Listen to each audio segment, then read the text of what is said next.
Hey guys, it is Miles here and welcome back to another video. And today I'm going to be telling you a little bit of history about Macintosh. Now of course this is not a real Macintosh, it's just a microscope that looks similar and just a little different. So basically the Macintosh was a black and white, had a black and white CRT. And if you don't know what a CRT is, if you take the last cover off or just look inside it, you can see inside there's a big empty space, and there's not magnifier. Basically, a real CRT.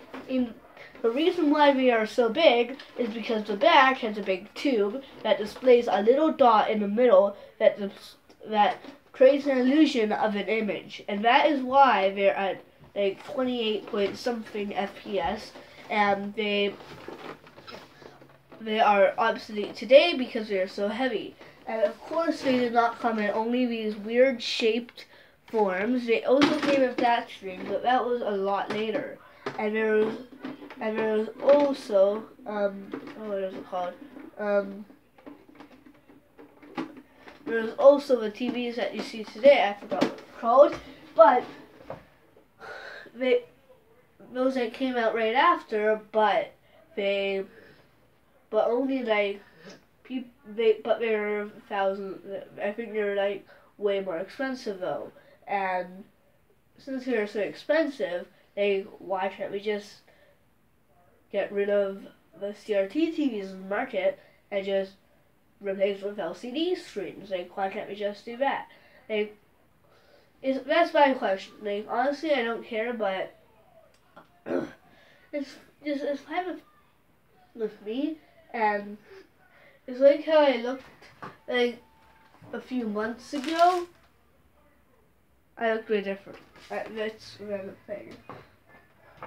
So these videos, it's a new series, and the reason why they are a little longer than 5 minutes is because I want them to be small little chunks of history and other small things. Like, next episode I will be talking to you about capacitors, and that might be not 5 minutes, but still it is fine. And maybe I'll be talking about the surround sound system and how speakers work, and the different types of speakers and computers and stuff, and so many different Macintoshes, like Macintosh Classic, Macintosh Classic 2, Macintosh Color Classic, and a bunch of other things.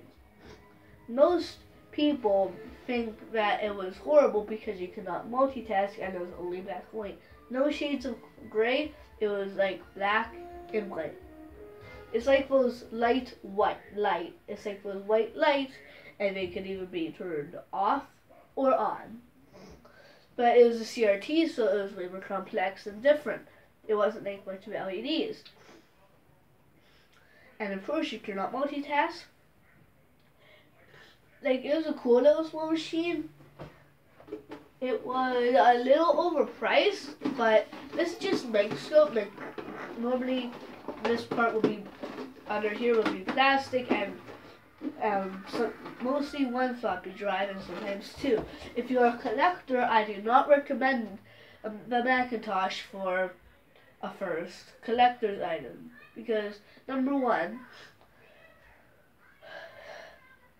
honestly, like, the keyboards are very hard to find and probably more expensive than the machine nowadays themselves. And so basically, the Macintosh Lisa,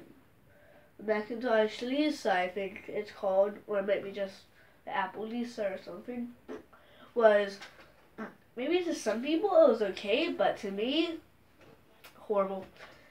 It was overpriced, a big black and white. I don't know.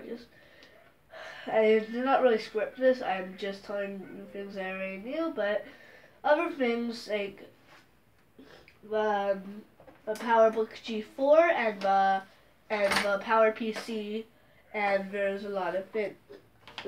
And I'm going to prepare for 5 minutes, which is in a little bit. and that is going to end it up.